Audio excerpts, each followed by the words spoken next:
Hello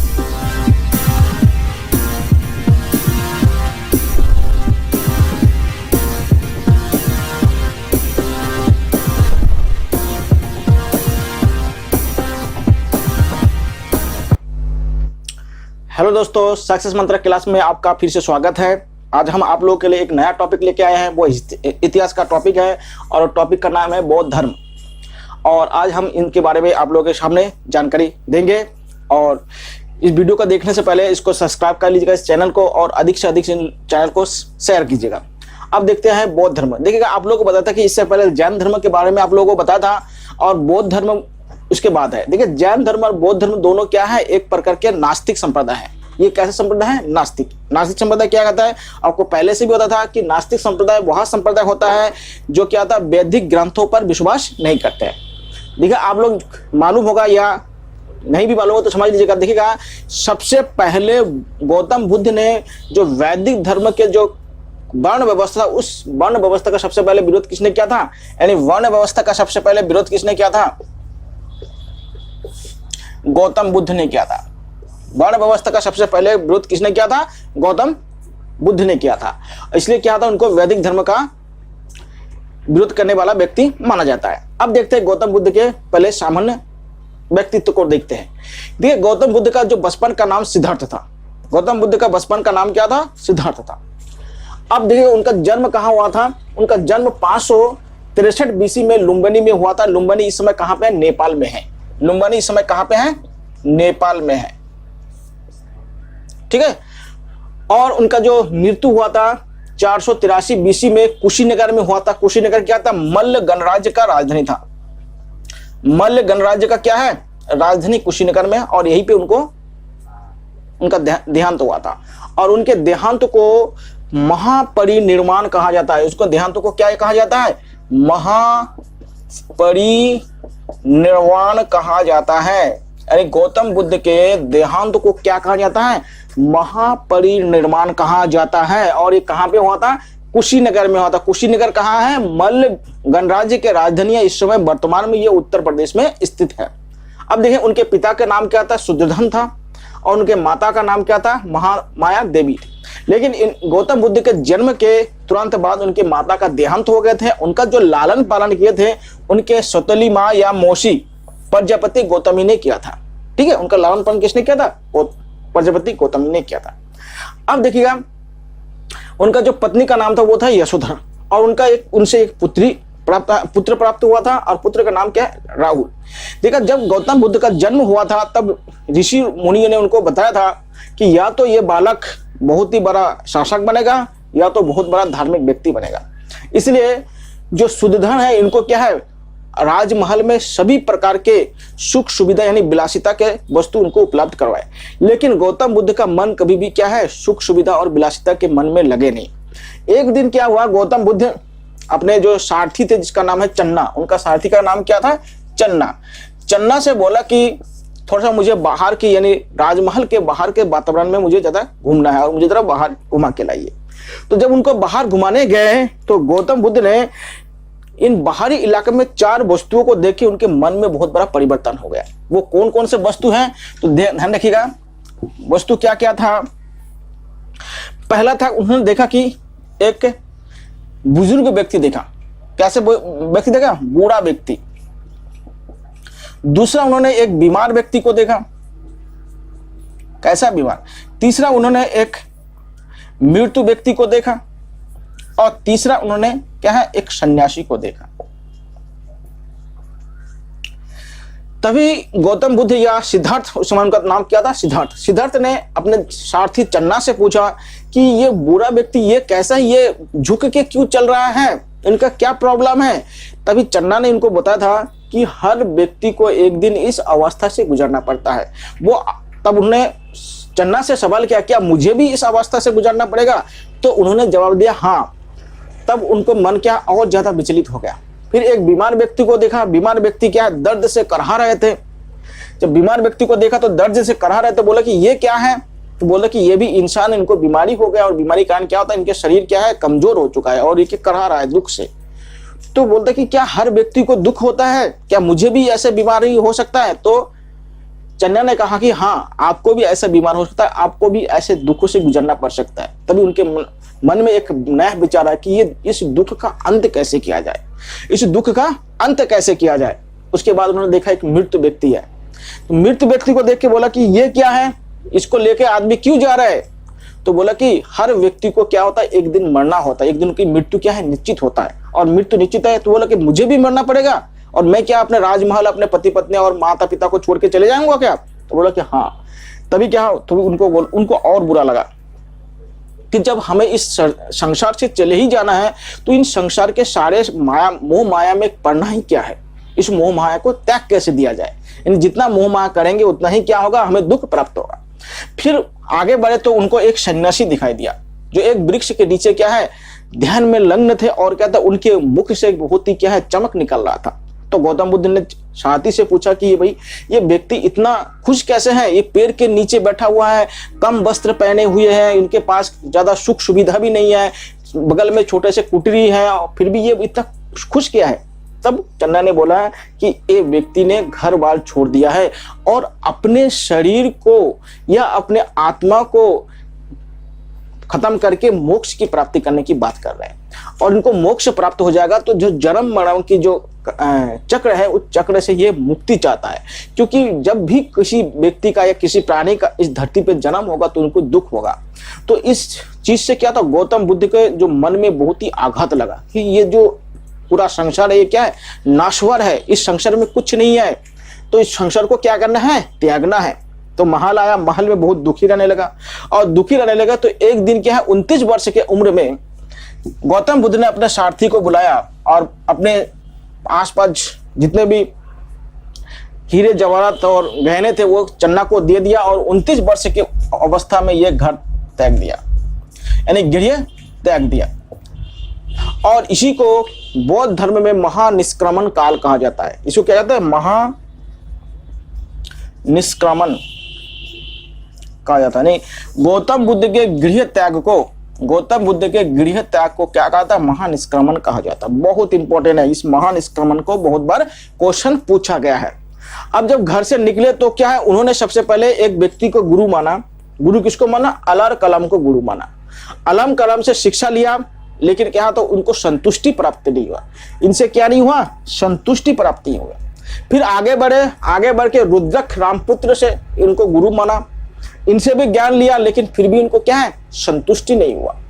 तभी क्या है, ये बोध गया चले गए। कहाँ चले गए, बोध गया, और ज्ञान प्राप्ति के लिए बोध गया गया। और बोध गया में जब ये गए तो वहां पे 5 ब्राह्मण पहले से क्या है, तपस्या कर रहे थे। फिर उन 5 ब्राह्मणों के साथ क्या है, इन्होंने तपस्या करना शुरू कर दिया। किनके साथ, 5 ब्राह्मणों के साथ तपस्या करने लगे। लेकिन क्या है, ये बिना भोजन के तपस्या करने लगे, जिससे शरीर क्या है, बहुत ही कमजोर हो गया। लेकिन एक दिन सुजाता नामक एक महिला के खीर खाने से क्या है, जो 5 ब्राह्मण है इनको छात छोड़ के चले गए थे। चले जाने के बाद फिर गौतम बुद्ध ने बोध गया में गए और पीपल के वृक्ष के नीचे, किस वृक्ष के नीचे, पीपल के वृक्ष के नीचे, और निरंजना नदी के तट पर इन्होंने कठोर तप किया 5 वर्ष तक। 5 वर्ष तक कठोर तप करने के बाद इनको ज्ञान प्राप्त हुआ। जिस दिन इनको ज्ञान प्राप्त हुआ उसी दिन से इनको क्या कहा जाता है, बुद्ध कहा जाने लगा। ज्ञान प्राप्त के बाद इनको क्या कहा जाने लगे, बुद्ध या तथागत या निर्वाण कहा जाने लगा। निर्वाण प्राप्त कर लिया, यानी ज्ञान प्राप्त को क्या कहा जाता है, बुद्ध कहा गया है, तथागत कहा गया है और निर्वाण कहा गया। तो ध्यान रखिएगा, ज्ञान प्राप्त को ये एक चीज कहा गया है। और इसके बाद इन्होंने अपने धर्म के प्रचार के लिए क्या है, अपने संप्रदाय के प्रचार के लिए लोगों के बीच में जाना शुरू कर दिया। अब देखते हैं इनके धर्म के बारे में कुछ बात देखते हैं। बौद्ध धर्म की जो त्रिरत्न है उनको बुद्ध, संघ और धम्म कहा जाता है। ये बहुत ही इंपॉर्टेंट है, बहुत बार पूछा जाता है बौद्ध धर्म के त्रिरत्न कौन कौन से, बौद्ध धर्म के त्रिरत्न बुद्ध, संघ और धम्म, ये उनके त्रिरत्न। और बौद्ध धर्म में त्रिपिटक भी बहुत इंपॉर्टेंट है कि बौद्ध ग्रंथों को जो संकलन किया गया, गौतम बुद्ध के जो विचार या उनके बताए हुए बातों को जिसमें संकलन किया गया उनको त्रिपिटक कहा जाता है। और ये त्रिपिटक क्या 3 है, विनय पिटक, सुत्त पिटक और अभिधम पिटक। ये 3 पिटक क्या है, बौद्ध धर्म के मुख्य ग्रंथ माने जाते हैं। और बौद्ध धर्म के अधिकांश जो ग्रंथ है वो क्या है, पाली भाषा में है। किस भाषा में है, पाली। क्योंकि उस समय जो बिहार और उत्तर प्रदेश के अधिकांश क्षेत्र में क्या है, पाली भाषा जन सामान्य की भाषा हुआ करता था। इसलिए गौतम बुद्ध ने अपने प्रचार का माध्यम किस भाषा को माना, पाली भाषा को माना। किस भाषा को माना, पाली भाषा को माना, ना कि संस्कृत भाषा को माना। अब देखिएगा गौतम बुद्ध क्या होता है, हर जगह घूम घूम कर क्या है उपदेश देते थे। लेकिन बरसात के समय यानी वर्षा काल में ये श्रावस्ती में निवास करते थे, श्रावस्ती में निवास करते थे। इसलिए एक बार क्वेश्चन पूछा गया था कि गौतम बुद्ध ने सर्वाधिक जो उपदेश कहाँ दिया था, तो सर्वाधिक उपदेश कहाँ दिया है, श्रावस्ती। या सर्वाधिक जो निवास कहाँ किए थे, श्रावस्ती में किए थे। ध्यान रखिएगा। अब एक बार एक सवाल और समझ लिया कि गौतम बुद्ध ने सबसे अंतिम गौतम बुद्ध के शिष्य कौन थे। देख, गौतम बुद्ध के सबसे अंतिम शिष्य कौन थे, सुभद्र। अंतिम शिष्य कौन थे, सुभद्र। और गौतम बुद्ध के सबसे प्रिय शिष्य कौन थे, आनंद। आनंद क्या है, गौतम बुद्ध के प्रिय शिष्य थे। ध्यानिएगा, आनंद प्रिय शिष्य है और सुभद्र क्या है, उनके अंतिम शिष्य है। ये बहुत बार पूछा गया है। अब देखते हैं गौतम बुद्ध ने जो नियम दिए हैं या सिद्धांत दिया उसके बारे में हम देखते हैं। इन्होंने गौतम बुद्ध ने बताया कि किसी भी काम को या किसी भी कार्य को करने के लिए हमें मध्यम मार्ग को अपनाना चाहिए। कौन सा मार्ग को अपनाना चाहिए, मध्यम मार्ग। देखिए, मध्यम मार्ग को अपनाने से क्या होगा, हमें दुख कम होगा या हमें क्या होता है, कार्य ज्यादा जल्दी सिद्ध होंगे। देखिए, कोई भी चीज कठोर होगा तो कठोरता भी क्या होता है, समाज के लिए हानिकारक होता है। और सरलता भी क्या होता है, समाज के लिए हानिकारक होना चाहिए। तो बीच का मार्ग अपनाएंगे तो भी क्या होगा, सफल होगा। जैसे कोई स्टूडेंट अगर चाहे कि वो 100 का 100 क्वेश्चन करके आए, 100% क्वेश्चन पेपर का करके आए, वो असंभव है, वो कठोर चीज है, वो हो नहीं सकता। और कोई बस अगर सोचे कि जो भी आए उतना करके आएंगे और सिलेक्शन हो जाएगा और 10-20 क्वेश्चन करके आएंगे, उनका सिलेक्शन हो पाएगा, नहीं। ना तो कठोरता से सिलेक्शन हो पाएगा, ना तो सरलता से हो पाएगा। अगर सिलेक्शन लेगा तो क्या है, मध्यम मार्ग को अपनाना पड़ेगा कि इतना क्वेश्चन करना पड़ेगा कि जिससे क्या होगा, सिलेक्शन हो जाए। इसलिए क्या है, सिलेक्शन के लिए मध्यम मार्गों की क्या है, आप लोग अपना सकते हैं। ठीक है, तो एक बात आपसे और रिक्वेस्ट है कि इस चैनल को ज्यादा से ज्यादा क्या है, अपने सब्सक्राइब तो कीजिए और क्या है, ज्यादा से ज्यादा अपने दोस्तों में इसको क्या है, उनको भेजिएगा, उनको लिंक भेजिएगा, जिससे क्या होता है, इसको इस चैनल को देख पाए वो लोग। ठीक है, आगे देखते देखिएगा। मध्यम मार्ग के बाद गौतम बुद्ध ने एक नया नियम दिया था, बोला कि दुख समुदाय यानी दुख यानी जिसको कहते हैं 4 आर्य सत्य। 4 आर्य सत्य, ये 4 आर्य सत्य बहुत है। देखिएगा, गौतम बुद्ध के अनुसार दुख का कारण क्या है, दुख कारण क्या होता है, दुख क्यों होता है व्यक्ति को, दुख होने का कारण क्या है, तृष्णा। तृष्णा मतलब क्या है, इच्छा। जो व्यक्ति ज्यादा इच्छा पालेगा उस व्यक्ति को उतना ज्यादा क्या होगा, दुख होगा। देखिएगा, जो व्यक्ति ज्यादा संपत्ति इकट्ठा करना चाहेंगे वो व्यक्ति ज्यादा दुखी होंगे। जो इस व्यक्ति के पास जितना ज्यादा दोस्त होंगे वो व्यक्ति उतना ज्यादा दुखी होंगे। जिसके पास जितना ज्यादा संपत्ति होंगे वो क्या होगा, ज्यादा दुखी होंगे। तो दुख का कारण क्या है, तृष्णा। इच्छा जितना ज्यादा होगा दुख उतना ही ज्यादा होगा। और दुख क्या होता है, एक नहीं होता, दुख का क्या समुदाय होता है। तो उन्होंने 4 आर्य सत्य में बताया कि दुख है। पहली बात उन्होंने क्या होता है, दुख है, यानी सबको दुख होता है। इस धरती पर ऐसे कोई प्राणी नहीं है जिनको दुख नहीं होता है, सबको दुख होता है, दुख है। उसके बाद उन्होंने दुख समुदाय है, और दुख क्या है, समुदाय में होता है। दुख क्या होता है, दुख समुदाय है। दूसरी बात बताया कि दुख निरोध है, यानी दुख का हम निरोध भी कर सकते हैं। यानी दुख का क्या कर सकते हैं, निरोध भी कर सकते हैं, दुख को हटा सकते हैं। और लास्ट में बताया कि दुख निरोध गामिनी, दुख निरोध गामिनी भी होनी चाहिए। यानी दुख का निरोध करने के लिए क्या करना पड़ेगा, अब दुख का निरोध करने के लिए या उनका हटाने के लिए उन्होंने बताया कि अष्टांगिक मार्ग को अपनाइए। उस मार्ग को अपनाइए, अष्टांगिक मार्ग को अपनाने से ये दुख का क्या हो सकता है, अंत हो सकता है। अगर कोई भी प्राणी गौतम बुद्ध द्वारा अपनाए गए जो 8 मार्ग बताए गए हैं, अगर उसका पालन करते हैं तो क्या होगा, उनके जीवन में दुख कम हो सकता है। अगर नहीं अपनाए तो क्या होगा, उनके जीवन में दुख ज्यादा हो, और जितना ज्यादा तृष्णा करेंगे उतना ही ज्यादा क्या होगा, दुख होगा। इनके बारे में उन्होंने बताया कि आदमी को चोरी नहीं करना चाहिए, झूठ नहीं बोलना चाहिए, सत्य बोलना चाहिए, अहिंसा का पालन करना चाहिए, ब्रह्मचार्य का पालन करना चाहिए, ज्यादा धन संग्रह नहीं करना चाहिए। ये क्या है, अष्टांगिक मार्ग में बताया गया है। तो अष्टांगिक मार्ग के माध्यम से क्या है, दुखों का अंत किया जा सकता है। दुखों का अंत करने का क्या है, अष्टांगिक मार्ग के माध्यम से किया जा सकता है। तो ये बहुत ही इंपॉर्टेंट चीज है। अब आगे देखते हैं गौतम बुद्ध के।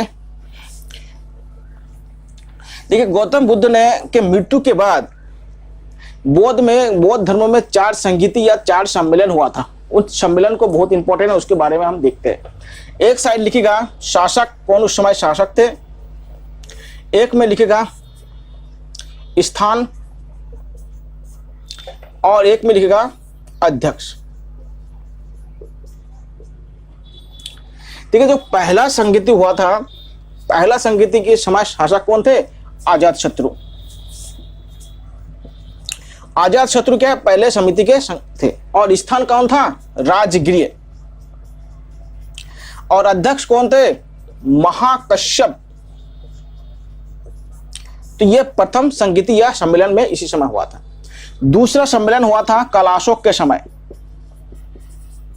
कलाशोक के समय दूसरा सम्मेलन हुआ था, और जगह का नाम था वैशाली। और इस समय जो अध्यक्ष थे उसका नाम था सर्वकामी। ठीक है। तीसरा जो सम्मेलन हुआ था वो हुआ था आपका अशोक के समय पे। किनके समय पे, अशोक, मौर्य शासक अशोक के समय पे हुआ। और कहां हुआ था, पाटलिपुत्र। और अध्यक्ष कौन थे, मोगली पुत्र तिश इसके अध्यक्ष थे। और चौथा जो सम्मेलन हुआ था वो हुआ था कनिष्क के समय पे। और कहां हुआ था, श्रीनगर में, यानी कश्मीर के कुंदन वन में हुआ था। कुंदन वन में हुआ था। और इसके अध्यक्ष कौन थे, इसके अध्यक्ष वसुमित्र थे। और जो उपाध्यक्ष थे वो है अश्वघोष। अश्वघोष कौन थे, इनके उपाध्यक्ष थे। तो ये 4 संगीति बहुत इंपॉर्टेंट है। इन चारों संगीति का यानी क्या है, ये बौद्ध संगीति कहते हैं इनको। तो ये चारों बौद्ध संगीति बहुत ही इंपॉर्टेंट है, इसको आप लोग याद कर लीजिएगा। इसको बार बार देख के इसको याद कर लीजिएगा, बहुत ही। पहला कहां हुआ था, किनके शासनकाल में, अजातशत्रु। कहां हुआ था, राजगृह। और अध्यक्ष कौन थे, महाकश्यप। दूसरा कहां हुआ था, कलाशोक के समय पे हुआ था, वैशाली में हुआ था। और सर्वकामी क्या थे, अध्यक्ष थे। तीसरा कहां हुआ था, अशोक के समय हुआ था, पाटलिपुत्र में हुआ था। कौन अध्यक्ष थे, मोगलीपुत्र तिष्य थे। और चौथा किसके समय पे हुआ था, कनिष्क के समय पे हुआ था। कहां हुआ था, कुंदन वन में हुआ था। कुंदन वन यानी श्रीनगर, श्रीनगर यानी कश्मीर में। और इसके अध्यक्ष कौन थे, वसुमित्र। और उपाध्यक्ष कौन थे, अश्वघोष, इनके उपाध्यक्ष थे।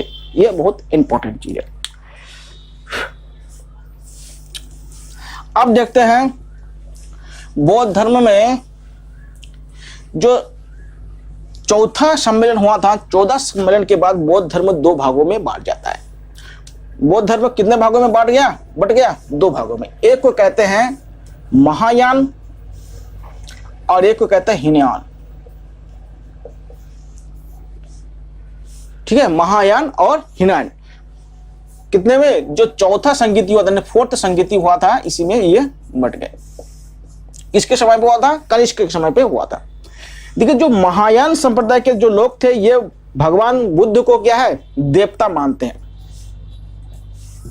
और ये महात्मा बुद्ध को महापुरुष मानते हैं। तो ये पहला अंतर है। इनके ग्रंथ क्या है, संस्कृत में है, यानी संस्कृत भाषा में है। और इनके ग्रंथ किस में है, पाली भाषा में। ये क्या होता है, मूर्ति पूजा करते हैं। और ये मूर्ति पूजा नहीं करते, मूर्ति पूजा नहीं करते। और ये अवतारवाद को मानते हैं।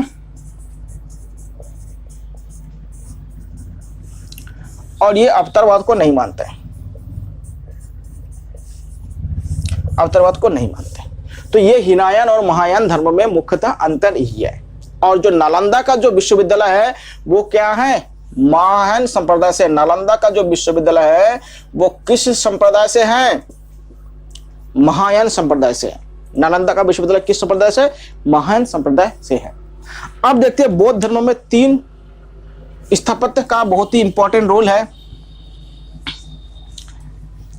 देखिए बौद्ध धर्म में 3 स्थापत्य कला का बहुत ही इंपॉर्टेंट है। पहला है स्तूप, दूसरा है चैत्य और तीसरा है आपका विहार।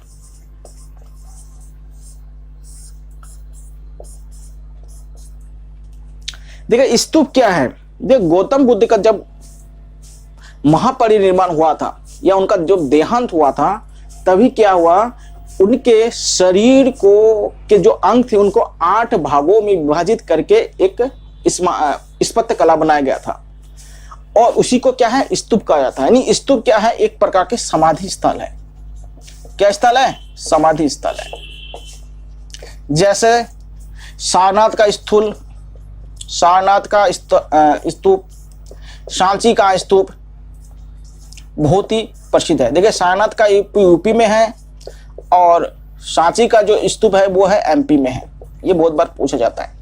ये किनके द्वारा बनाए गए थे, अशोक के द्वारा बनाए थे। ये दोनों स्तूप जो किसके द्वारा बनाए गए थे, अशोक के द्वारा बनाए, अशोक के द्वारा बनाए गए थे। दूसरा है चैत्य। चैत्य क्या है, बौद्ध धर्म में जो पूजा स्थल है उसको चैत्य कहा जाता है। पूजा स्थल को क्या कहा जाता है, चैत्य कहा जाता है, पूजा स्थल। यानी बौद्ध धर्म के जो भिक्षु या जो भिक्षुनी होते हैं उनको जहां पे पूजा करते थे उस स्थल को क्या कहा जाता है, चैत्य कहा जाता है। तीसरा है बिहार। बिहार क्या है, बौद्ध भिक्षुओं के निवास स्थान। ये क्या था, एक प्रकार के निवास स्थान था या निवास स्थल। यानी बौद्ध भिक्षु जहां पे निवास करते थे उस जगह को क्या कहते हैं, बिहार। इसलिए बिहार में बहुत ज्यादा बिहार पाए गए, इसलिए बिहार का नाम बिहार पड़ा। ठीक है, तो बौद्ध धर्म में ये 3 स्थापत्य कला बहुत ही इंपॉर्टेंट है। पहले है स्तूप, दूसरा है चैत्य, तीसरा है बिहार। स्तूप मतलब समाधि स्थल, चैत्य मतलब पूजा स्थल और बिहार मतलब निवास स्थान। ठीक है, और एक बात ध्यान रखिएगा, जो सारनाथ और सांची का जो स्तूप बनाए गए थे अशोक द्वारा बनाया गया था। सारनाथ का स्तूप कहाँ पे है, यूपी में है और सांची का स्तूप कहाँ पे है, आपके एमपी में। और एक बात ध्यान रखिएगा, गौतम बुद्ध ने सबसे पहले जो अपना उपदेश दिया था वो सारनाथ में दिया था। पहला उपदेश कहाँ दिया था, सारनाथ में दिया था। यानी प्रथम उपदेश कहाँ दिया था, सारनाथ में दिया था। और जिसे क्या कहा जाता है, धर्म चक्र परिवर्तन, धर्म चक्र परिवर्तन कहते हैं पहले उपदेश को। सारनाथ कहाँ पे है, सारनाथ यूपी में है। सारनाथ कहाँ पे है, सारनाथ उत्तर प्रदेश में बनारस के नजदीक है। ठीक है, तो ये बौद्ध धर्म से संबंधित कुछ जानकारी है और इस वीडियो को बार बार देखिएगा और इससे नोट्स बना लीजिएगा, जिससे कि आपके हर एग्जाम के लिए आपको ज्यादा सुविधा प्राप्त हो। Thank you.